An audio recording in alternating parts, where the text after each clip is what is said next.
Біз бүгін мұхит бетінде желдің әсерінен болатын ерекше құбылыс ағыстар туралы әңгімелейміз.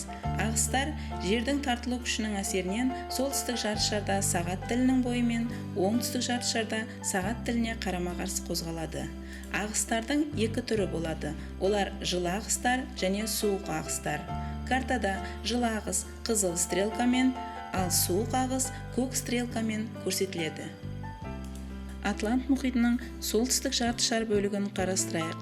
Пассат желі түзетін солтүстік пассат жылы ағысы экватор бойымен Антиль аралдарына дейін барады. Ол ең ірі Гольфстрим ағысына айналып, ары қарай солтүстік Атлант жылы ағысына жалғасады. Ол жылы ағыс Баренц теңізіне шейін жетеді. Солтүстік мұзды мұхиттан ол суынып, Африканың батыс бөлігіндегі Канар ағысына айналады. Ағыстардың тынық мұхитындағы түрлері де осы сияқты солтүстік пассат ағысымен басталып, Куросио ағысына жалғасады. Ол солтүстік тынық мұхит ағысына айналып, Кордильердің батыс бөлігіне көп жауын-шашын әкеледі. Ары қарай Калифорния суық ағысыменен тұйықталады.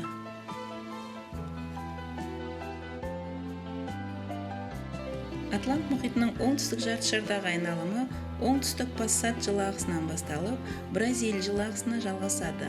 Ол әлемдегі ең ірі суық ағыс батыс шілдер суық ағысымен араласып, Африканың батыс бөлігіндегі Бенгель суық ағысына ұласады. Үнді мұхитында да оңтүстік пассат ағысы Мозамбик жылы ағысы болып, ары қарай батыс шілдер суық ағысына жалғасады. Ол батыс Австралия суық ағысымен тұйықталады. Тынық мұхитында да осы айналым қайталанады десек болады. Оңтүстік пассат жылы ағысы Австралияның шығыс жағалауында шығыс Австралия жылы ағысына айналады.